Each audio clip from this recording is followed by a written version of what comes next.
Hello guys, कैसे हैं आप? उम्मीद करते हैं आप सब खैरियत से होंगे, खुश होंगे। देखने जा रहे हैं नेक्स्ट पार्ट, करते स्टार्ट।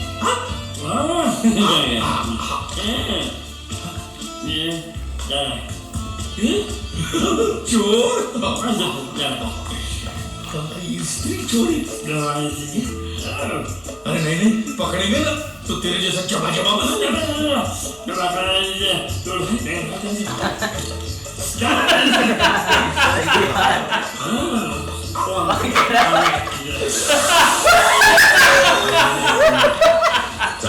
ये ले ले बैठ के। हो गई है। देखो, इस बात का किसी को पता नहीं चलना चाहिए। और इस बहुत ही सारे कागज चला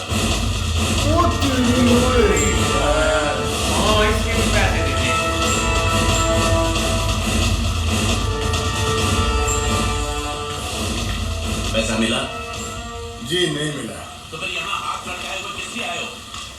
एक नंबर के निकम्मे हो तुम। पैसा वसूल नहीं कर सकते। जब मैंने इसे इस गांव की वसूली की जिम्मेदारी सौंपी थी तभी मैं समझ गया था ये कंपनी डूबे। मंगल से छुपा कर चुप चुप के मैं तुम्हें इतने सारे पैसे देता हूँ और तुम मुझे ही डुबा रहे हो। मैं क्या बताऊं सेठ जी, वो जीतू नाम का लड़का इतना चालाक था कि सब उसकी बातों में आ गए, मैं भी आ गया। अरे पैसे तो मेरे डूबे ना, तुम तो कह रहे थे वो पानी में डूब कर मर गया और इंश्योरेंस के पैसे मिल जाएंगे। क्या हुआ उसका? उसका बाप कहता है कि अभी तक उसकी लाश मिली नहीं, इसलिए इंश्योरेंस वाले पैसे नहीं दे रहे। झूठ बकवास कर रहा है उसका बाप। उसका बाप पैसे खा गया होगा। जाकर उसके बाप का गला दबोचो, फटाफट पैसे मिलने शुरू हो जाएंगे। अजी गला दबाना तो कुछ नहीं, लोगों ने उसकी हालत इससे भी ज्यादा खराब कर दी है। बीच बाजार में उसकी धोती उतार दी, घर पे पत्थर फेंके। अब तो लोग बोल रहे अगर उसने पैसे नहीं दिए तो उसका घर जला देंगे। ये हुई ना बात। इसे कहते हैं वसूली, इसे कहते हैं लेनदार, इसे कहते हैं असली हिंदुस्तानी। हिसाब लायो। हाँ हिसाब ये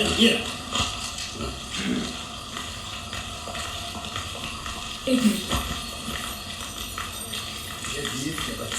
भाई साहब, ओ धोती वाले भाई साहब, सुनिए, मैं प्रभात सिंह चौहान की बेटी मीनाक्षी। आपके किसी जीत नाम के लड़के को जानते हैं? हाँ, क्या हुआ? अच्छी तरह जानते हैं? बहुत अच्छी तरह। अब वो नंबर का धोखेबाज था, रुपए लेकर पैसे लेकर गायब हो जाता था। अब वो मर गया तो उसकी लाश भी हमको धोखा दे रही, वो भी गायब है। उस सारी की लाश जब तक नहीं मिल जाती मैं चैन से सो भी नहीं सकता। उसकी कोई तस्वीर होगी आपके पास? कहीं भी उसकी लाश मिल जाए, उसको पहचानने के लिए सबूत के तौर पर मैं हमेशा उसका फोटो रखता हूँ अपने पास। ये देखो। पूरे गांव को धोखा दिया उसने। भरोसे के लायक नहीं है वो, झूठ पे झूठ बोले जा रहा है और वो गुंडिया भाव का कुछ भी नहीं लगता है। उसके पिताजी स्कूल के हेडमास्टर है, उनको भी नहीं छोड़ा उसने।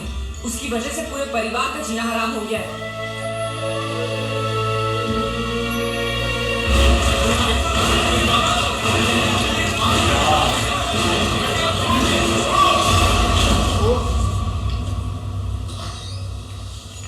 जब भी कोई जरूरी काम होता है ऑफिस के लोग छुट्टी लेकर चले जाते हैं। ये रोकड़ा शाम के 5 बजे तक मेहता साहब के पास नहीं पहुंचा तो खटिया खड़ी हो जाएगी। देखो ये रुपया 5 बजे मेहता साहब, मेहता टोपी के पास पहुंचना चाहिए, नहीं तो सब गड़बड़ हो जाएगा, समझे? हैं? अरे मैं तो सीख गया, बड़ा आसान है। गिन लो, जल्दी से इसे गिन लो, बराबर है कि नहीं, और आ जाओ।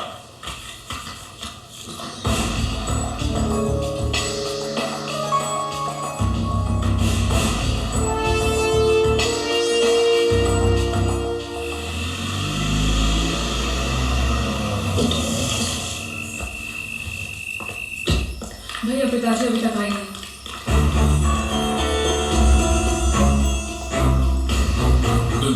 तुम लोग फिक्र मत करो, काका जी आने आएंगे। वो लोग बहुत पैसे लेकर गए और साथ में वो लड़का भी है, वो गुंडिया भाव का भतीजा। अगर उसने कुछ... नहीं, वो लड़का ऐसा नहीं कर सकता। मैं जानती हूँ वो एक नंबर का धोखेबाज है, वो हमें जरूर धोखा देगा और पैसों के लिए वो कुछ भी कर सकता है भैया, कुछ भी। मैं जानती हूँ, इसलिए कह रही हूँ आप जल्दी कुछ कीजिए प्लीज। साले, वो कब से यहाँ पर है? जाने के बाद किसी का यहाँ पर बोला है? नहीं चौकी से मैसेज है साहब। ओके, वो आदमी हमें मिल गया है, लेकिन पूछने पे कुछ बता देगा। जाके साले को तो झापड़ लगाऊंगा ना तो पोपट की तरह बोलना शुरू कर देगा। चलो।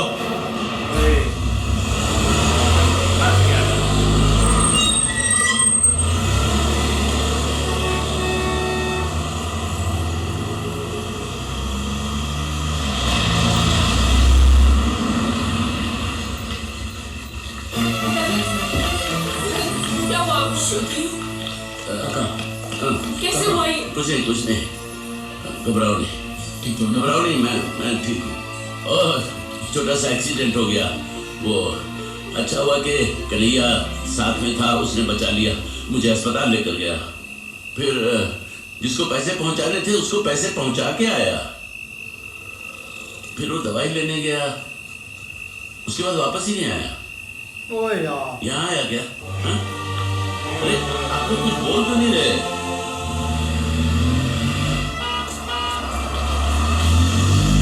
पुलिस वालों ने तो भाई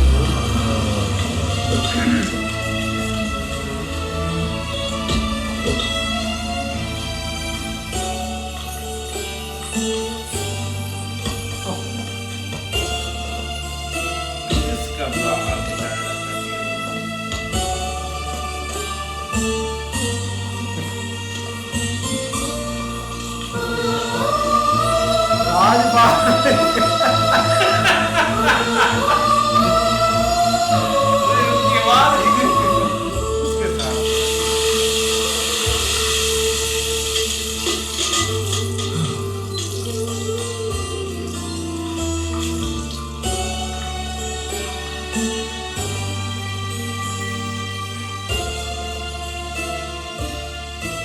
जब तुम वापस नहीं आए तो हमने सोचा कि मैं पैसे लेकर भाग गया।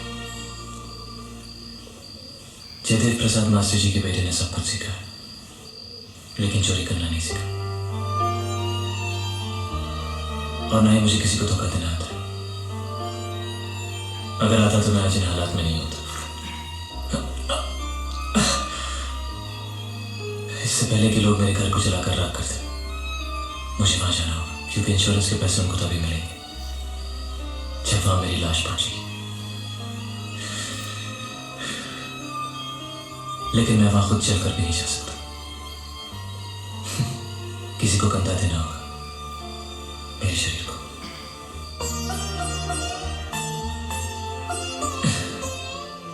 ये मेरा दूसरा जन्म था, बिना कुछ सुने, बिना कुछ कहे जिए जा रहा था।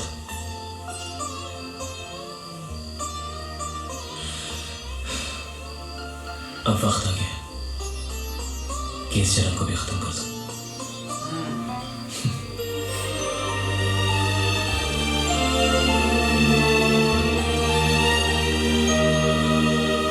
चला दो।